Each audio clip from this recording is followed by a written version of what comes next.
Well, welcome everyone back to our last in a series of spring Zoom seminars that we're hosting as part of our ministry in Living Without Lust. We help men that struggle with lust and support the Christian leaders who serve them. And one of the things that we do quite often is we look for partners in the community to help us in our work and to refer people to. And one of our very best partners in the Jacksonville, Florida area is therapist Michelle Powell. She has majored her practice in sex addiction and wounded partners. She runs individual counseling sessions as well as group counseling sessions. And we're always glad to invite her back. And Michelle today is going to address a topic that has come up for us a lot lately. And it's about the wounded partner, the betrayed partner, restoring trust and safety, what a betrayed wife is looking for in her husband's recovery. And this is an important topic because there's definitely a process in recovery that in the beginning, the addict is focused on their own issues, on sobriety and working the steps and doing the very basics in recovery. But after a while, after a few months in the process, there's always a kind of a light bulb that goes off, and the husband realizes, I'm not just working on myself here. We're working on the marriage. We're working on the restoration of the marriage. So we're going to be addressing this topic, or Michelle is, and we'll have some conversation at the end. And we hope you'll get a lot out of this video, as you usually do when Michelle appears. So Michelle, welcome, and over to you. Thank you. Thank you, Jay. Really happy to be here and share this topic. Most of my practice, I'm working with individuals who are walking through recovery, but I would say about a quarter of my practice is dedicated to the partners of mainly the men walking through that recovery. And so I've gotten to have a real life glimpse into what is needed to increase safety and to build trust, and how that relationship can also be a focus of that individual's recovery. The old model was, the addict would do his work, the partner would do her work, and maybe one day down the road, they would come together. And that is an outdated model, and it really leaves the partners in a lot of pain along the way. And it also resembles part of that old life when there was so much of that life that they were in the dark about. They had no idea where their husbands were, who they were around, what they were doing. There was a lot of secrecy around groups, which having that privacy is really important in those group settings. But the reality is we have to bring partners into a part of this equation, and what they're going through is incredibly important. But the one thing to kind of remember is your partner's pain is also going to increase possibly that level of shame you have. And so how can I hold my own recovery and my partner's? And that just seems like a heavy weight to carry, especially since many partners, the betrayal levels are so extensive. There's parts of that PTSD that kind of can linger and stay there. And, the partners maybe are not recovering as quickly as their husbands would like. And that can cause conflict, can also cause a lot of hopelessness and a lot of fear of what this is going to look like. Are we always going to be in this much pain? And so for this presentation, instead of turning to textbooks or other books I read and podcasts to kind of create this information, I decided to go out into the community and interview people who have walked this journey. And the individuals I interviewed are people that are just setting on this path to ones that have been in recovery for, over a couple of decades. And so this is real insightful information given to you straight from the source. I also interviewed other CSATs in the community that have been able to provide me with information about what they're seeing in their practice from the men who are also taking into consideration their partner's betrayal while walking through this. So in my slides, I'll have several bullet points and I'll elaborate on each of them. But what I'd like you to do is, as I'm going through, to maybe mark the ones that you are excelling in, to put a little asterisk around the ones that maybe are completely off your radar, and then also account for the ones that you're really starting to make some progress in. And so I think this is just a glimpse. I'm sure there's a lot more out there. I also have several other partners that are going to be slowly giving me some feedback, and I'll provide any new information to Jay at a later point, as well as there's a couple of really great books out there that can start this process of kind of, how do I loop her in? How do I bring her in? How can I build trust and safety? How can I make her feel safe while going through this when everything is so scary and new? So the biggest thing is just to kind of, at the end of this, take an account of where you're at, and certainly share this with your partner. Here are the things that I've been working on and I feel like I'm doing really well. I'd like your perspective. Here are the things that I'm really struggling on, and explaining that. You'll hear in these slides, communication is key. Keeping her in the loop is key. Being vulnerable is key. And so hopefully you'll gather some real life information that you can bring into your life, bring into your marriage and relationship to continue to build that trust and safety. All right. So I thought I would just start with the basics. So this slide is geared more towards someone who has just been discovered, or there's just been a disclosure. And so we are in kind of the chaos catastrophe phase of a lot of information is coming out. There's a lot of shock. There's a lot of denial. There's a lot of really big emotions coming up here. And so in the beginning of this, it's really just the understanding of, I've got a problem. I have been hiding, lying, keeping secrets, having the second life. I have been unfaithful. And so we're just really coming up with a lot of honesty right now. The biggest thing I see happen is that we call what's staggered disclosure. So there's information that is spilled out little over time, little. And each time that information comes out, it opens that wound again. And it leaves this partner in a place where it's like she's walking on this battlefield and she knows there's landmines out there. And she knows eventually she's going to run into them because she's run into them before. And so every morning she wakes up and what am I going to hear today? What's going to happen today? Who are we going to run into today? You know, what am I going to find on his phone? And so it's just hypervigilant state of there's going to just be a lot of information. And I'm really worried. I'm really scared. And I might not want to connect. I might want to push you away. And so we're in that crisis stage. And so from the very beginning, it's just getting into recovery, starting to go to those meetings, starting to talk with other men, starting to absorb helpful information. And so Beth Pasco, who is a CSAT in Virginia, used to live here. She gave me this analogy of a car accident that I thought was really good. And it's just kind of about imagining the magnitude. So in the very beginning of a discovery or disclosure, I'd like you to imagine that you were just in a really horrific car accident with your wife, and she was in the passenger seat and you were the driver's seat. And after the catastrophe, she's on the side of the road and she's in a lot of pain. And so she's screaming, she's crying, she's yelling, she's panicked, and you're panicked too. And so if you think about that, you might step away for a moment. You might step away to call the ambulance, to call 911, but you're holding her hand that whole time. You're there with her the whole time. It doesn't matter what kind of pain she is. It doesn't matter how gory it is. You're not leaving her side. And so I'd like you to kind of take that in to kind of now compare it to your own recovery and what that's been like. Have you been holding her hand the whole time? Have you been by her side? As big as those emotions are, as scary as those emotions are, as helpless as you might feel, have you been staying steady with her and being there as that safe person along the way? And I'm not telling you that that is easy by any means.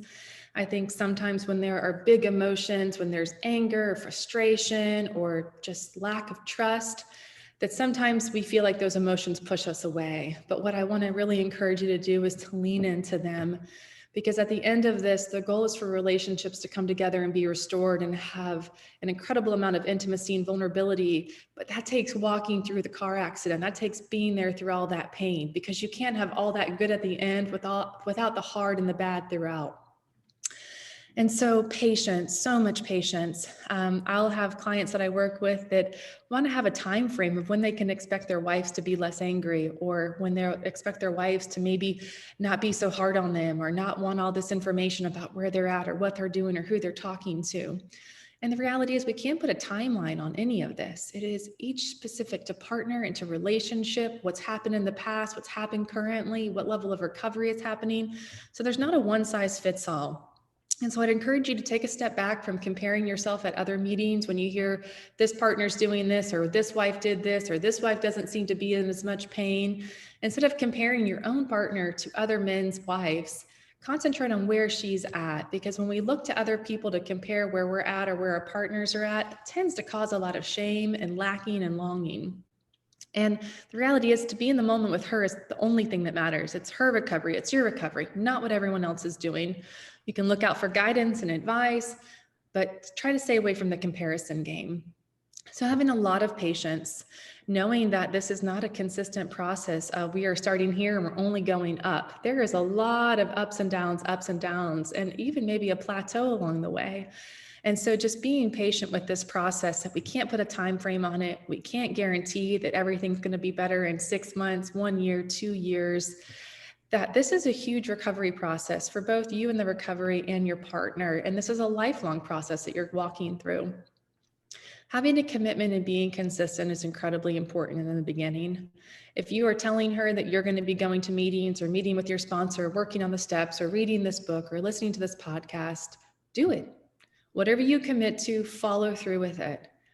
And so the little lies, even if it's an omission, or I'll have someone say, well, she's been home with the kids all day long and she's really, really exhausted, and I don't want to go to a meeting because I'm afraid I'm going to burden that. Well, have you talked to her about it? Have you gotten her insight? Because when you try to control the recovery for her, you're not doing a service to the relationship. And so I think it's wonderful that you have an awareness of what this relationship needs, and maybe she needs some more support at home.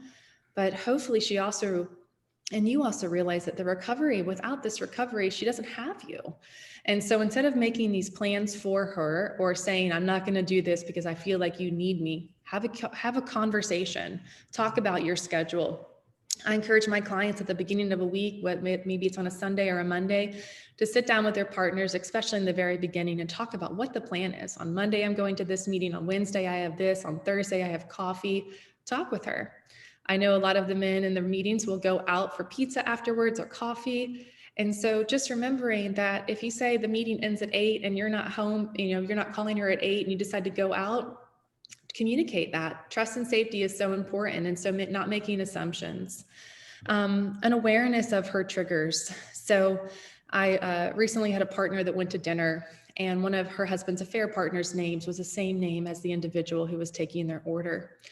And the partner just kind of said, I went into my shell and I pulled back, and I had so much in my mind. I could barely order what I was needing to order. And he wasn't even aware. He didn't even notice what was happening to me. And so you don't need to know every trigger, and you probably are not. Your wife is probably going to hold a lot of those triggers back from you, because if she were to tell you everything, she might be talking to you all day.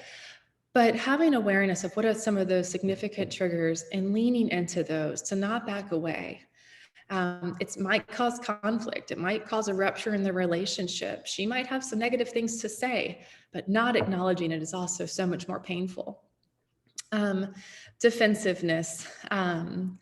If this is one thing that could be eliminated from the beginning, and I understand how difficult it is, but lowering those defenses, as well as not blaming your partner.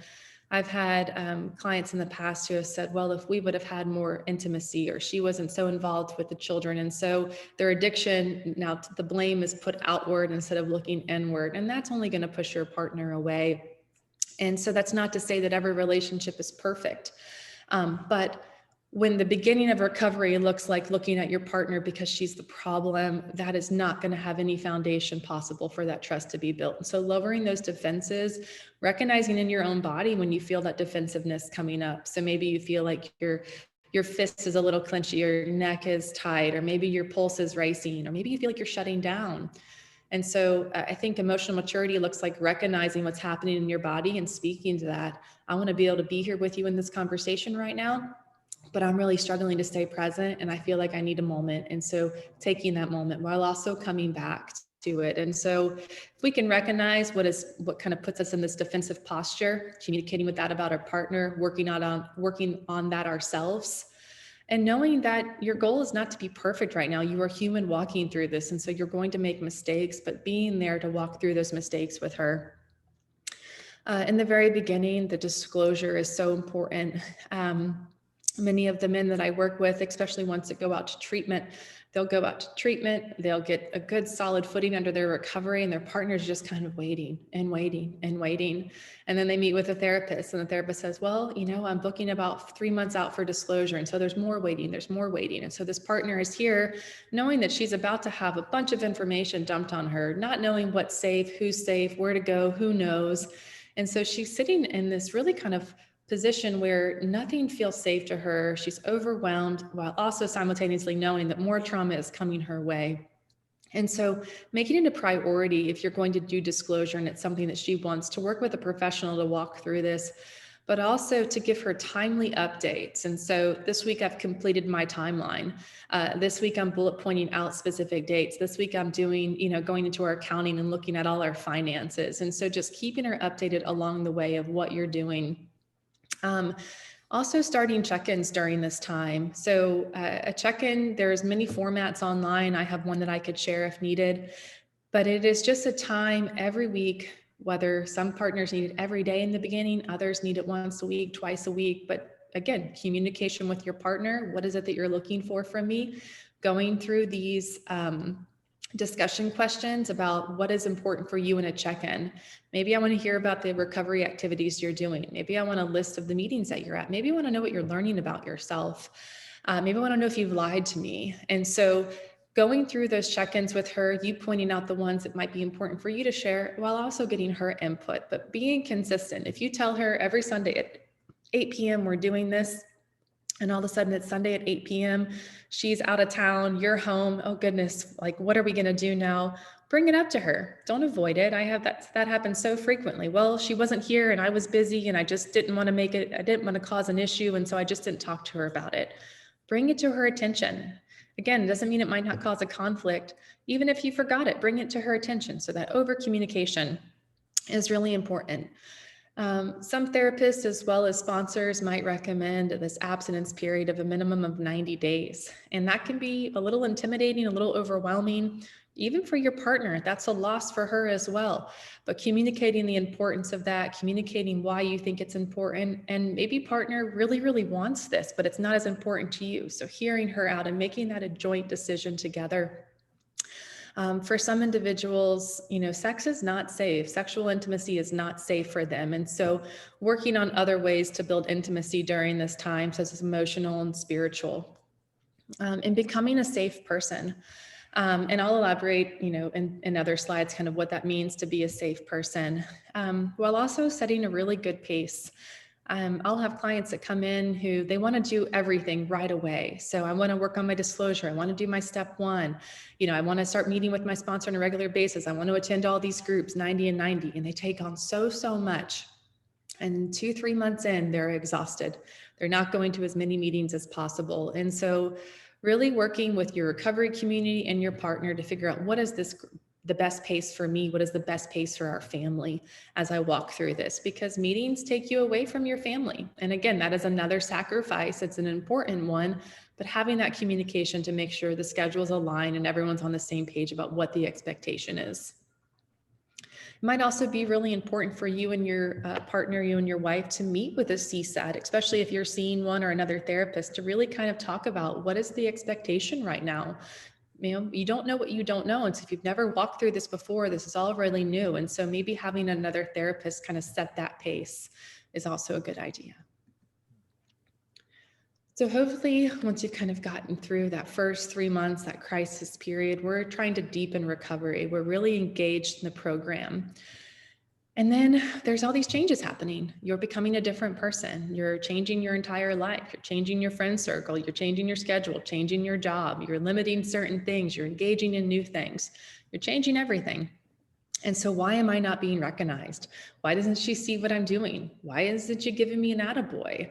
Why is she still upset with me?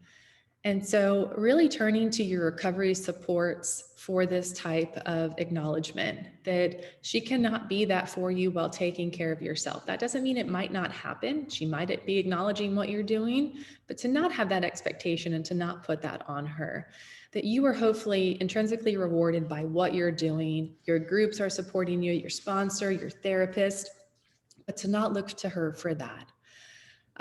At this point, because hopefully some big changes are happening, my life is changing, but she still doesn't see me. She's still upset. She still questions me when I'm 5 minutes late. She still gets upset when I'm on my phone, when she walks into the living room, or I take my phone into the bathroom.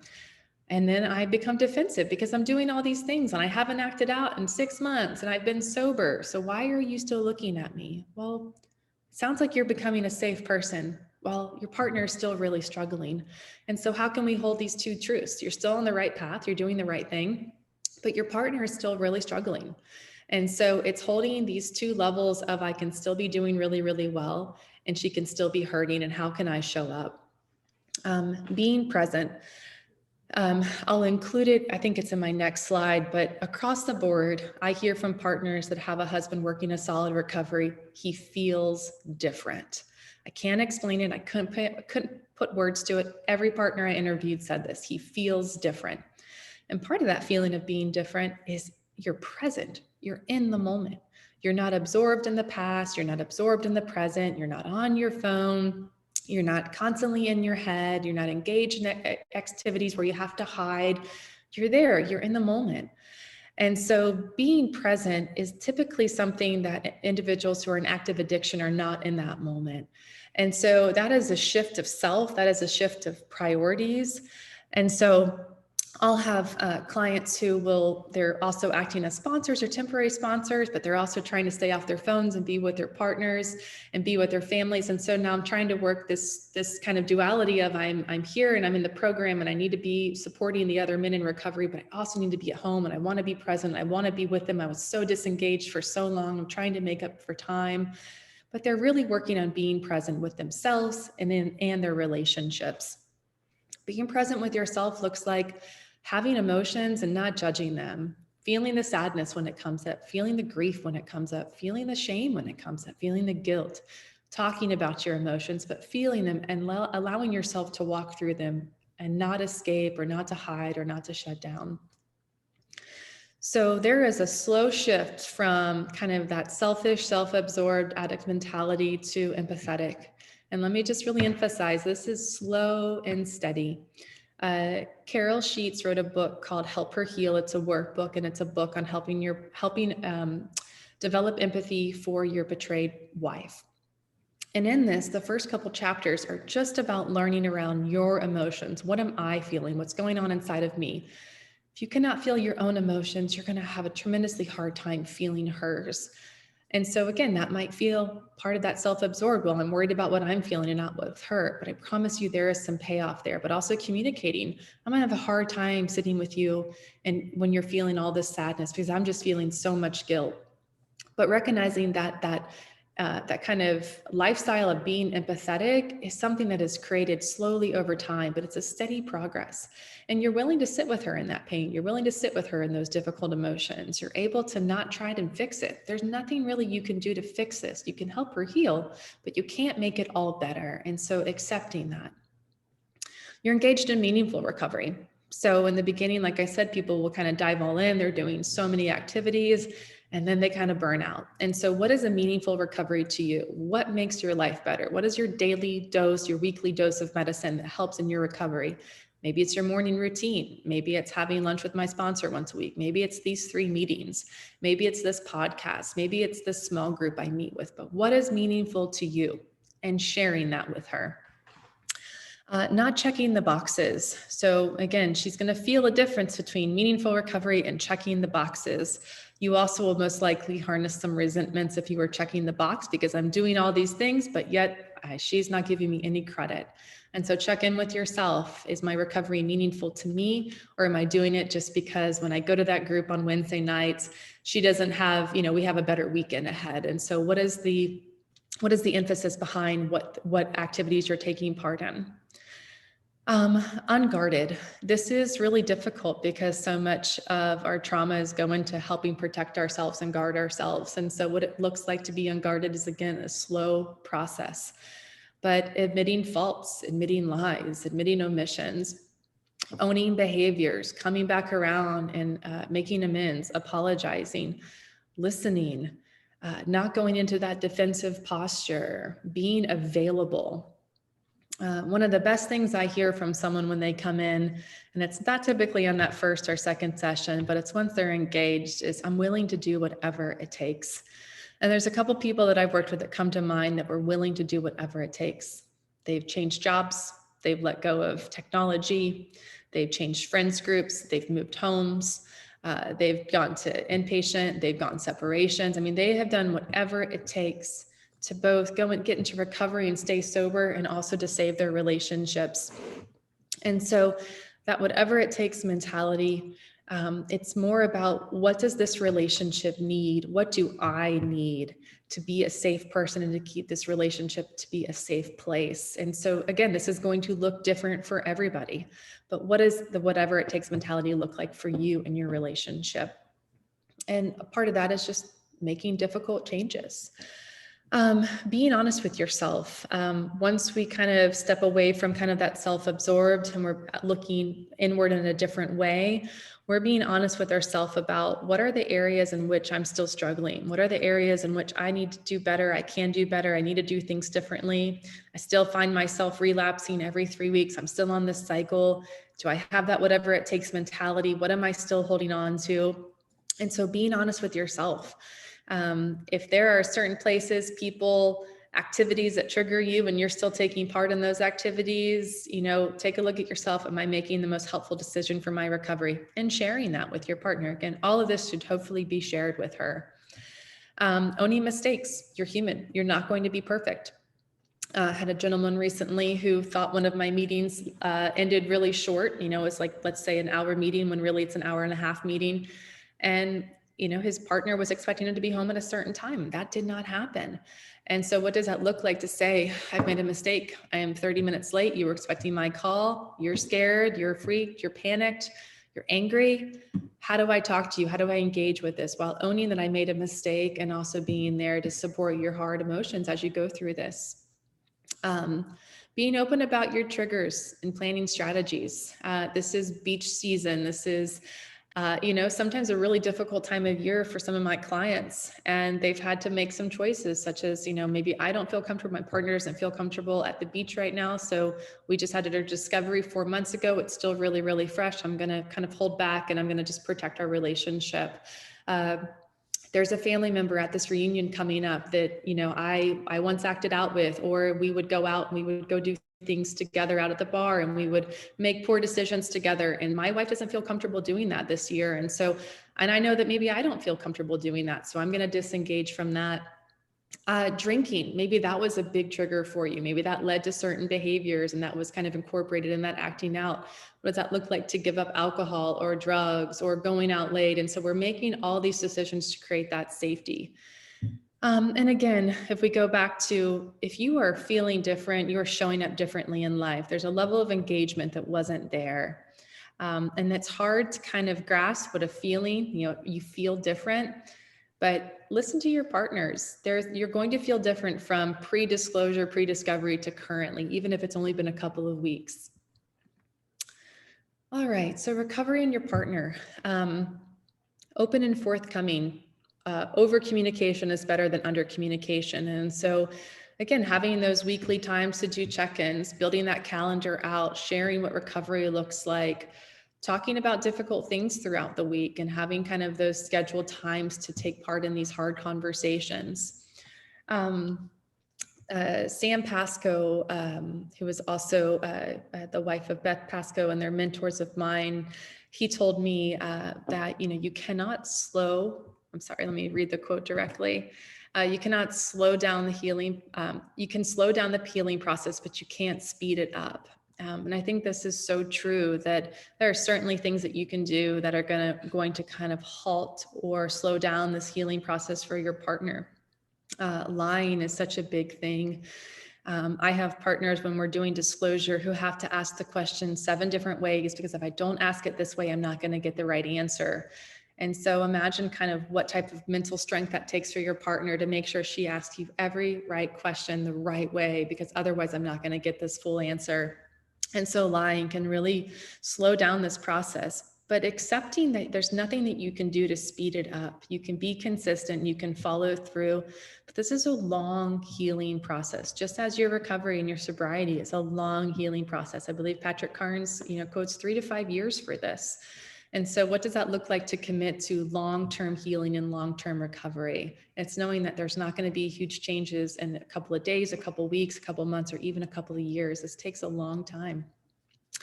Willingness to be uncomfortable, whether it's, learning to feel certain things and sit with those feelings, learning to sit with her feelings, entering couples therapy, which can be very uncomfortable, learning to not act out in your emotions, but having the ability to self-regulate, understand what's going on inside your body. Staying out of shame, recognizing what your shame spiral is, going to groups, communicating about this, talking with other men, that helps reduce that shame. So what activities are you currently doing to help reduce your shame? Because it's only going to help you show up in your relationship a little different and a little more available and aware. I think one of the best things that someone can do, especially if they're walking through a partner, is just learn about what betrayal trauma is and what PTSD from both an emotional and intellectual perspective.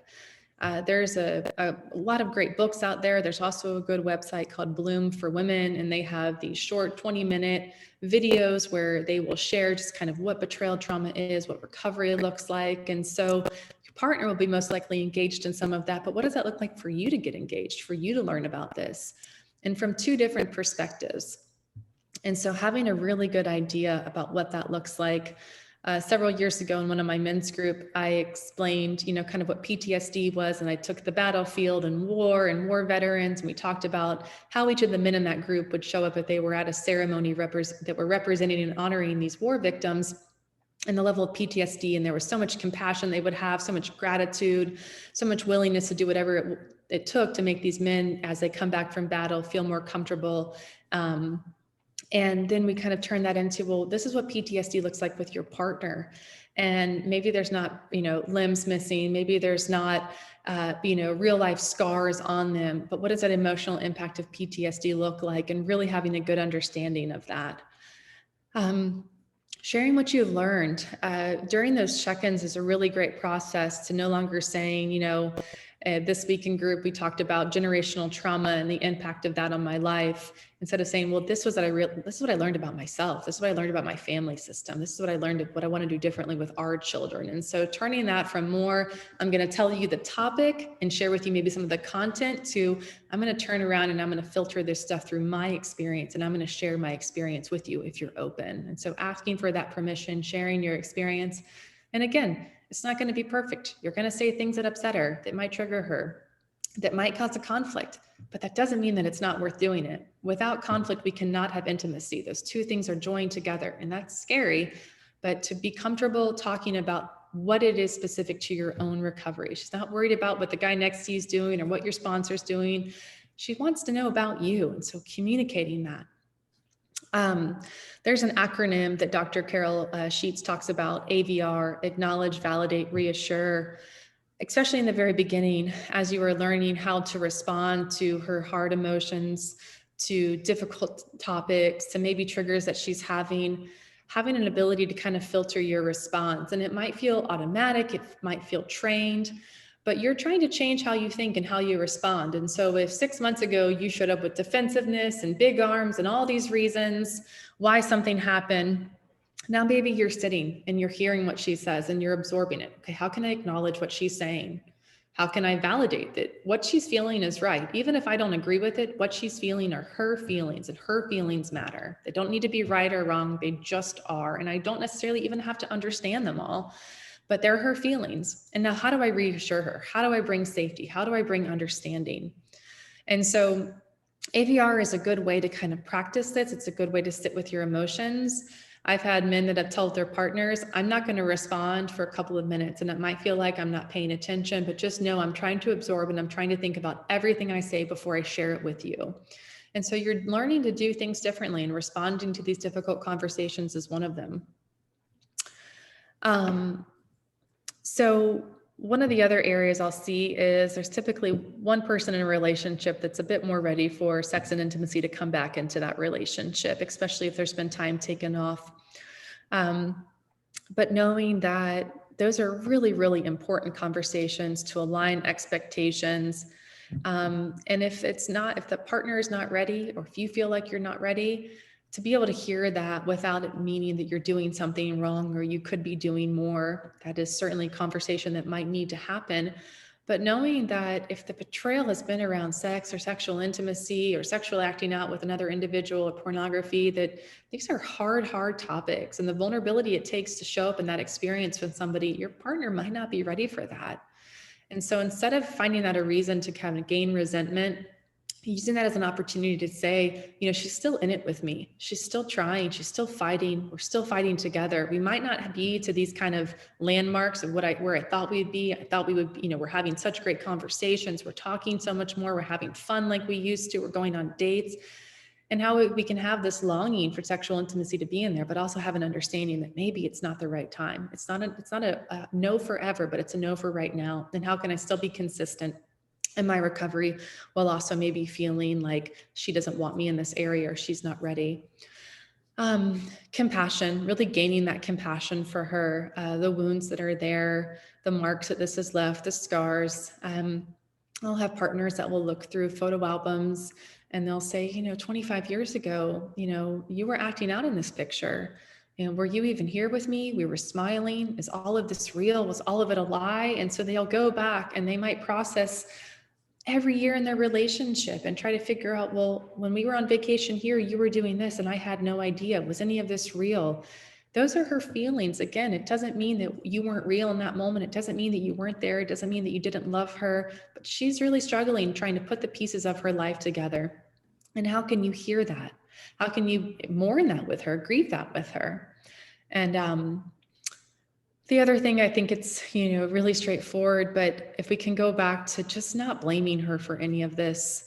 When I work with couples that are trying to heal, they will both take accountability in the relationship. It takes two people to be in the relationship. But when that addiction comes to, I'm going to blame her for all this, it didn't start until I met her. The reality is I've not ever seen that to be true. Addiction starts at certainly a young age. These seeds were planted long before you're partnered into your life. And so how can we own this as this is about us, this is ours? And she might be a part of this relationship with me, but I need to take this on. This is mine. And I don't need to blame her for any of this, and how that might change the relationship when she's not looked at as the person who's responsible. And then the grief. I think grief is one of the harder emotions to sit with because it is not linear, it's complicated, it's changing consistently, but there's a lot of grief that goes into this. And so just as you can imagine, mourning the loss of someone dear to you, a parent or close family member, you're not better within a couple of days, a couple of weeks, a couple of months, several years later, you still might be thinking about them, feeling certain ways. That we become stronger in time, but the grief can still remain. And so how can we have a strong relationship that is connected while still simultaneously holding the space for grief? So the last part is just what it looks like to be in it for the long haul. I love it. And partners, one of the most common threads I heard was that he's predictable. His schedule, his mood, his behaviors. Many of the women that I have worked with have said, I could tell how he answered the phone. I could tell how he was at the dinner table, how he was interacting with our kids. I would walk on eggshells. I didn't know what to say. I didn't want to upset him. And so how does it feel to be a predictable person, that you are in touch with your emotions, you understand your emotional triggers, you know how to self-regulate, you have a certain amount of tools that you use every single day, your behaviors are consistent, you're not, honest and forthcoming and emotionally available, and all of a sudden you have a bad day and you completely withdraw, that there is a consistent ability to say, I know who he is, I'm learning who he is, and he's been the same person. And that's going to take a lot of time. So again, it's not a short period right here. This is a long time that it takes. Being boundaried, what that looks like to be a boundaried person with yourself and others. I have men who will really elaborate on that inner circle where maybe it's, sex with self and sex with others are considered those relapse behaviors. And now they're looking at, I'm, flirtation, what that looks like, cracking jokes with other women, giving up alcohol. Like they are really defining what it means to be boundaried and to be safe for themselves and their partner. And they're not looking at this as she's trying to control me. This is how I operate as my best self when I'm doing these things. This is how I've learned to say no. This is how I recognize when I show up as the nice guy, these things happen. And so being boundaried takes a lot of time, and it takes a lot of learning about self and learning about others. And so knowing that this is probably going to come a bit later, the more boundaries you have around yourself come later and later in recovery. Accepting what you can and cannot control. If we go back to that second slide, you can slow it down, but you can't speed it up. You cannot control her recovery just as she cannot control yours. And so each of you kind of having this ability to say, you know, if he's not going to meetings and he's not doing these things, I get to figure out what is safe for me and what I need to do. If she's still really struggling, maybe she's resistant to going to get help. How can I still work my program and be empathetic for that while also knowing that I have to step away from trying to control this with her? And so I think maturity looks like understanding what you can and cannot control and trying to live life through that. One of the most courageous things I've seen individuals do is making amends with not just your partner, but the other individuals in life that were impacted, whether it's children, family members on each side of that family, friends, but being able to kind of work those steps and then going out and delivering this impactful information to the people that have been personally impacted by this. Part of the disclosure process is there is a letter, there's an impact letter that the partner will create at a later time about helping you understand what the impact is of the betrayal and the addiction. And part of your responsibility after that impact letter is to create that letter of restitution. And this is a living document. This is a topic that's going to change, and hopefully you can continue to add to it, and you're living this restitution every single day. Engaging in couples work. There's a really great type of therapy called emotionally focused couples therapy.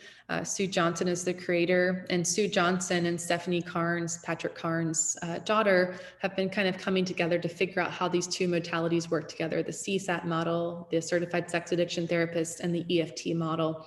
And it works so well for these wounds within relationships. And so engaging in couples work once you are a safe person, and once that is decided that maybe we're ready for this step, because also you've hopefully been doing a lot of individual work prior to this. And so working, going from that individual work and now bringing the couples work. And I would really emphasize, you don't want to do this too soon.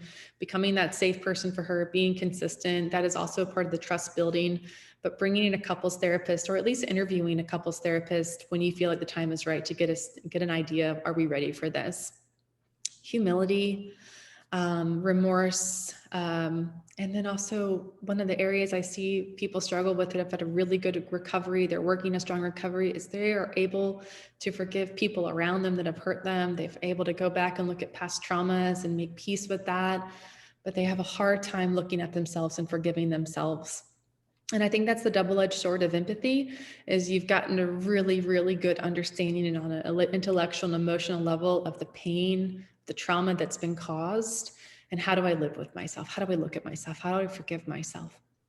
And so this is a long, long process. And again, not linear, it takes a tremendous amount of time, but we build esteem and we become an esteemable person with self-esteem by doing activities that make us feel good about ourselves and the world around us. And so self-forgiveness is a daily process that happens. And I think by having that foundation of trust and safety, being that safe person engaged in recovery work, you can slowly begin the journey to forgiving yourself. Keeping those resentments in check along the way. And then, the last thing I'll end on, Sam Pascoe shared this little equation I think is so helpful, which is consistency plus vulnerability plus initiative over time equals healing. And so the time piece is so important here, but what you're doing over that time is also just as important. And so, when I'll work with a couple that comes in, we talk about that 3 to 5 years for recovery from the addiction. And let's take that and let's also bring the relationship in there, if not longer.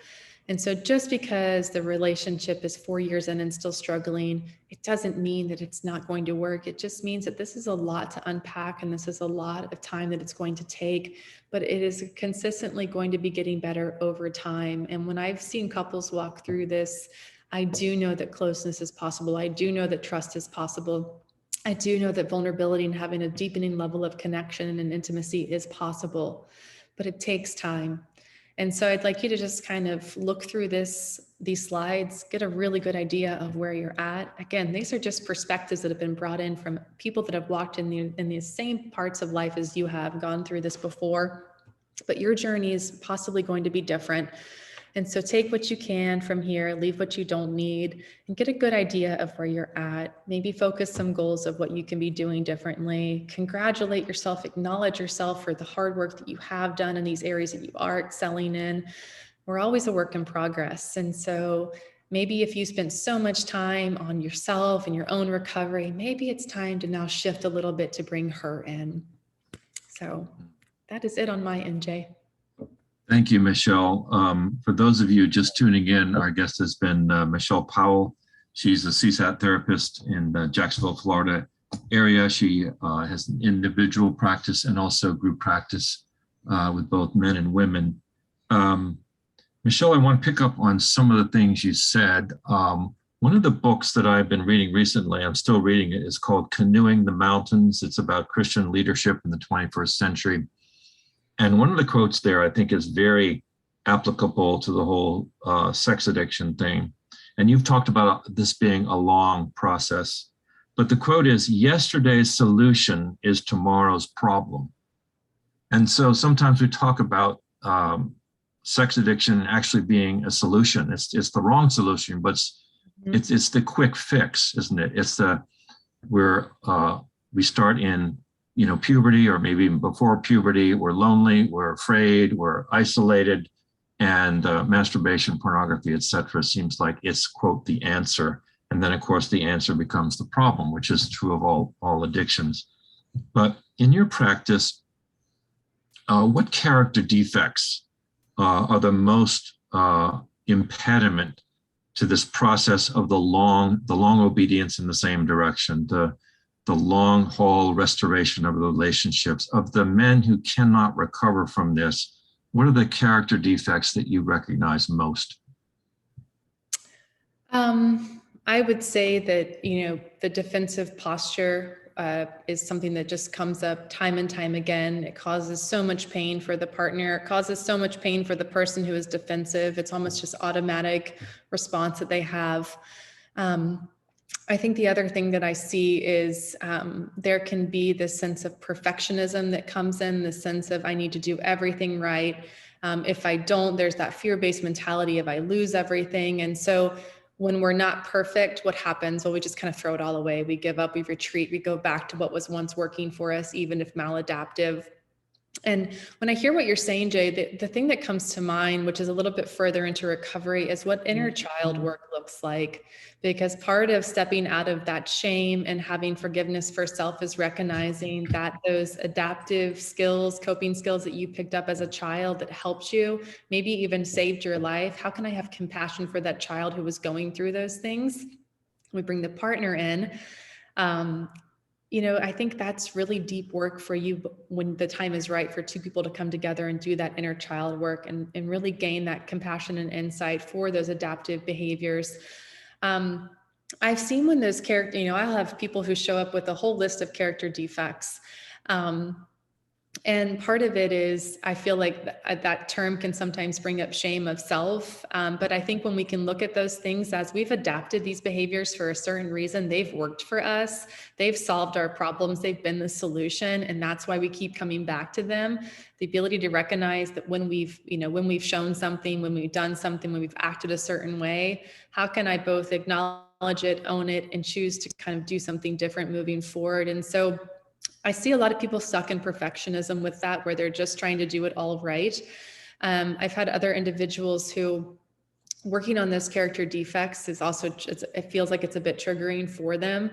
It's a bit overwhelming. And so really kind of chunking it out and not taking everything all at once. And so I'll have people who, it's a work in process. So this sense of just, I'm so critical of myself. I'm so critical of others. I'm judgmental. I go quick to anchor. I'll have partners who say, he's sober. I know he's not watching pornography, but, I feel like he's the dry drunk. He's still angry, he's still impulsive, he's still erratic with his behavior. And so I feel like sometimes when we take on all that, it's like we've got this huge pie of all these things we've got to take on. And oh my gosh, it's so overwhelming. I'm never going to do this. I can't do this. It's too hard. So what does that look like when we try to narrow it down? What is the most important thing for me to work on right now? What are the behaviors that I feel like are, preventing me from getting what I want? And how do I start with that? Because recovery is a lifelong process. You've got your whole entire life to work on these areas. And so figuring out what is important in the here and the now. So I don't know if I answered it all the way, but you did. One of the things you said, which I found very inviting to consider, is this whole idea. You said, I think it's a quote, I can still be well, doing well, and she can still be struggling. So often the syndrome is the addict thinks that his wife is a complete reflection of him, which means that if she's unhappy, it means he did something wrong.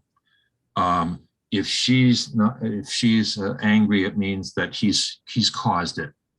And the actual realization that your wife is a separate person from you with their own feelings, and that you're really, in a sense, to take the Lewis and Clark image and canoeing the mountains, you're walking this pathway and you're adapting to this process, but you really are two separate people. And that's a wonderful thing, but the addict is not used to experiencing that. Yeah, it's I've seen it be something that it can be a setback. You know, for example, I'll have someone come back from doing a 2-week intensive, let's say at BAI, and they've gone and they've gotten all this incredible information, and they're getting better, they're feeling better, they're feeling different, they're experiencing life in a different way than they ever have. And then they come and they get off that plane and, oh my gosh, all the pain is still here, all the trauma is still here.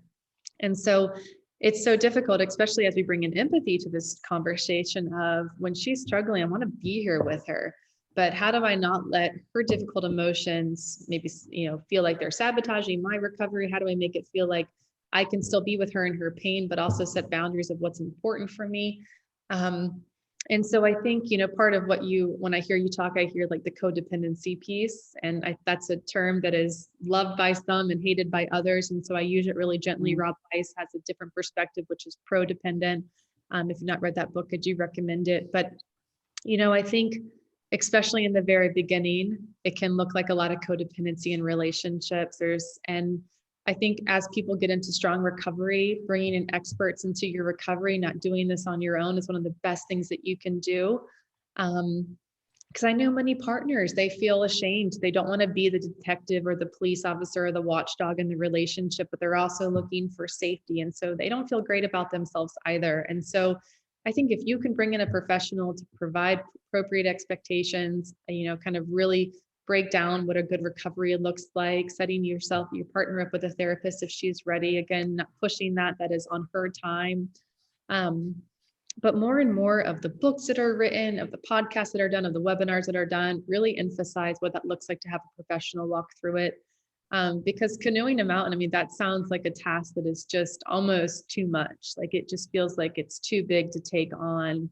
But what happens when we break it down? What happens when we have appropriate expectations and goals? What happens when we look at that chart of what I can and cannot control? What happens when I become that safe person and I can feel encouraged in myself that, yes, she's struggling and she's still really going through a hard time and our relationship is nowhere where it needs to be or where we both want it to be. But I can also look at myself and say, I'm doing a lot of things right. And just because she's feeling one way doesn't mean that I have to feel that way as well. And so it's a fine line of having, we're each on this path together, and how do I not go into your path and how do you not come into mine and stay there? How can we walk side by side through this? And maybe at times you're not going to be side by side. Maybe you're 6 months ahead of her. Maybe she's 6 months ahead of you.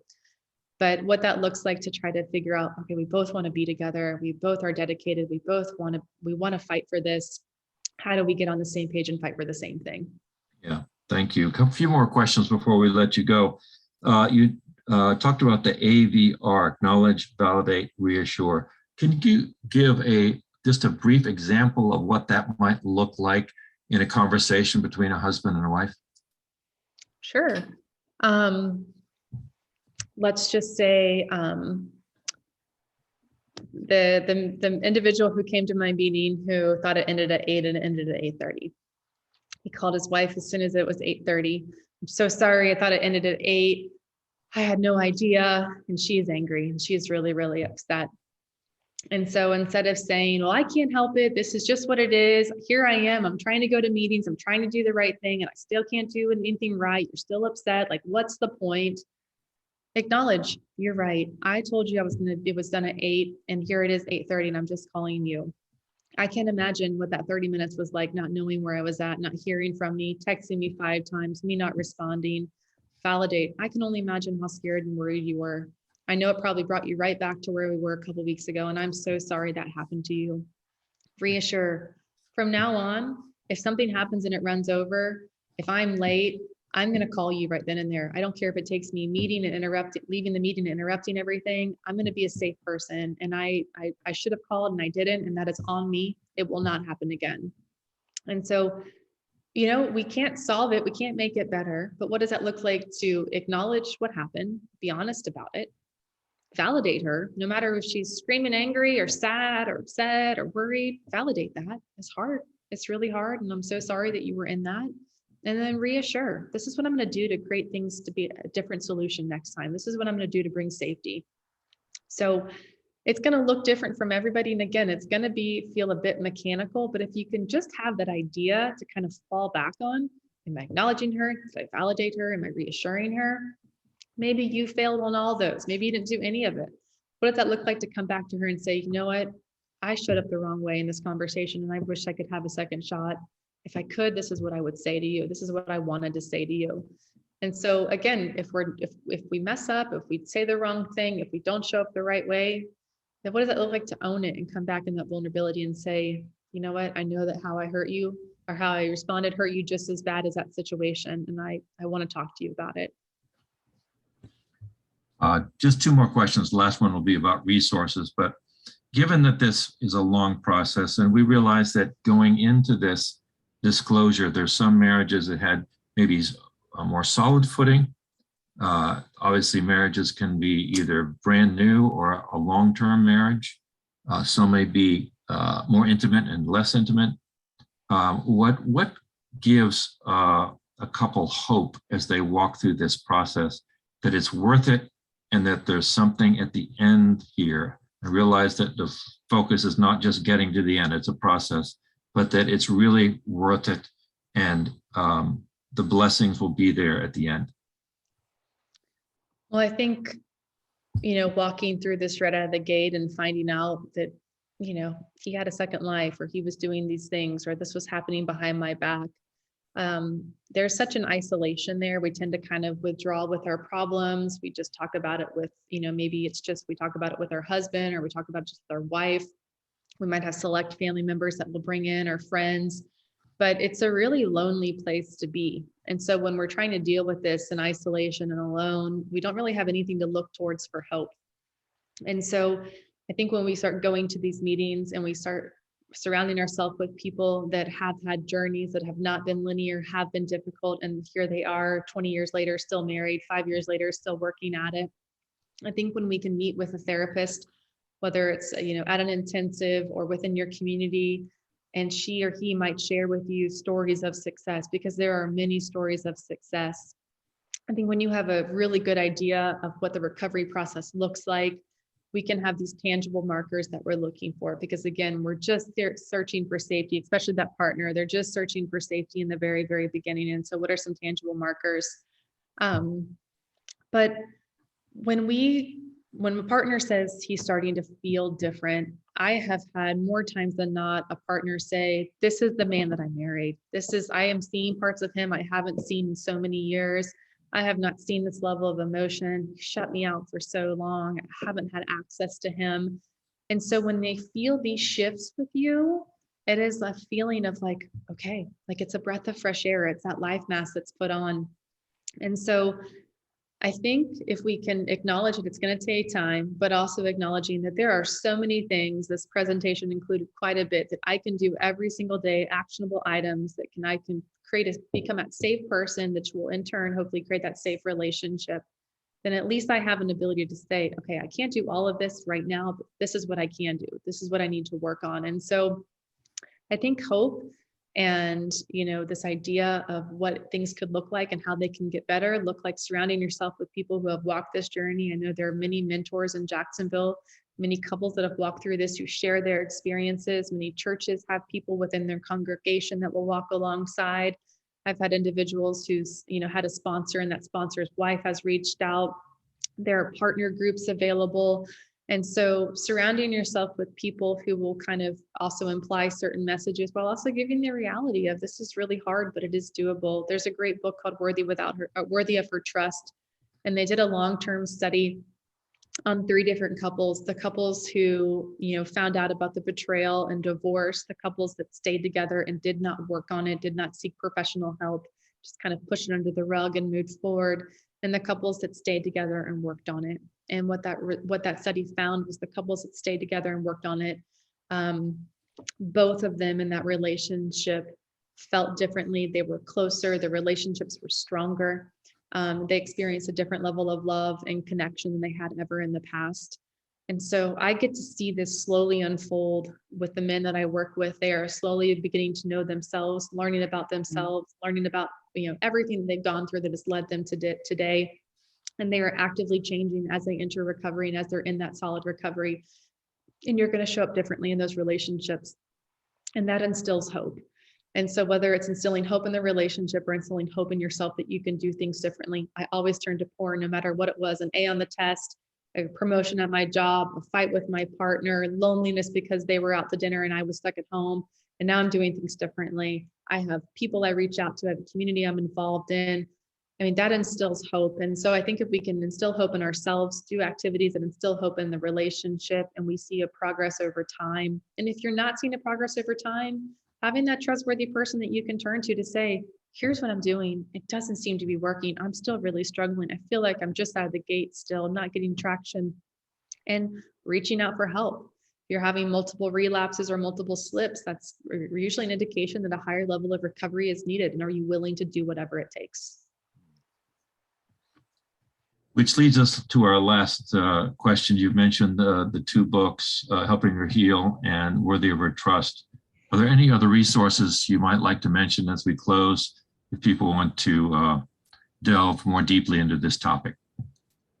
Yeah, one of the first books I'll recommend is Out of the Doghouse, a guide for men caught cheating. And there's also a Christian perspective, Out of the Doghouse, a guide for Christian men caught cheating. It's written by Dr. Rob Weiss.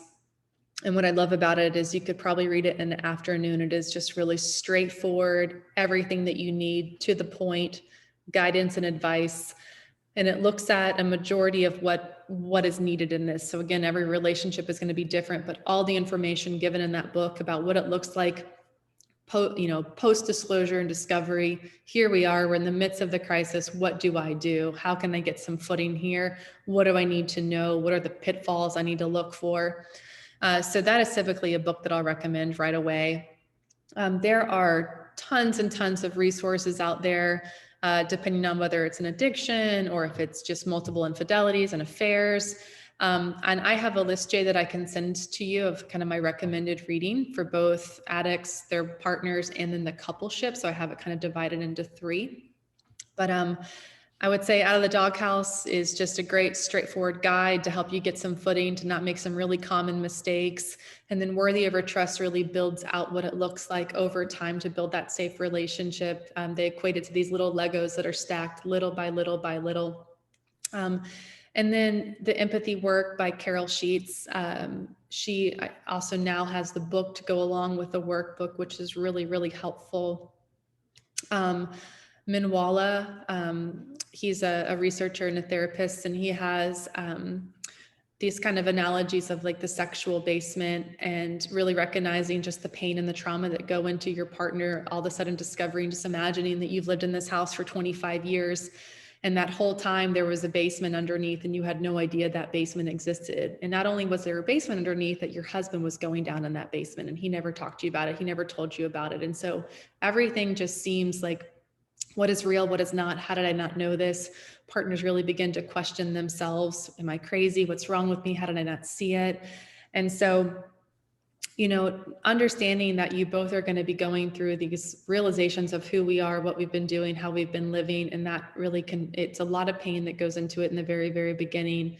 And the pain lessens over time. But if you can start out of the gate of not lying, letting go of defensiveness, owning behaviors, changing what you need to change, entering a solid recovery, getting a great sponsor, meeting with a therapist, those are all actionable things that can be done really shortly into this process that will make huge changes. I think when we turn to this idea of pre-discovery, pre-disclosure, kind of acknowledging in the surrender, if we can't do this on our own, We try to work this recovery on our own. We try to do things our way. We try to do things ways that feel comfortable. We are not taking insider guidance from anybody else. It's not going to work. If you tried to solve the addiction problem on your own and it didn't work, you can't solve the recovery problem on your own. Well, Michelle, we thank you so much. And if you send me those resources, we'll send them out in our next newsletter. I think it'd be entirely appropriate for me to close with prayer, because we've talked about some deep things, and the deep things of God are very much related to this. So I just like to pray for us. Thank you. Father, thank you for sending your Son into this world, and that he looked fully on the world's pain and entered fully into it to redeem us and to give us hope and resurrection power to meet the challenges of life. And so I pray for anybody who's watching this, who is feeling a sense of despair or wonderment about the future, or is wondering what the next steps are, that as they reach out to you and as they think about the resources and the principles that Michelle has talked about today, that they would take up these things, these points of action, in whatever way applies best to them in their lives. And we thank you that your love never fails, that you are for the sexual struggler, and that you will bring us forth as gold out of this suffering, out of these trials, into a new life, if we will but give ourselves to this process. So we thank you, praise you for your presence, your love, and your grace as we walk this walk. In Jesus' name we pray. Amen. Amen. Thank you, Michelle. You're welcome. And if I have any more insight given to me by other partners, if anyone who watches this has insight they'd like to share, they please feel free to do that. On my end, I will be sharing these lists with my clients, asking them the same thing, check in with themselves. But this is a short list, and I'm sure there's much more out there that wasn't spoken to today. So if something is on your heart that wasn't shared today and you feel like it's important to know, please feel free to reach out to me with that.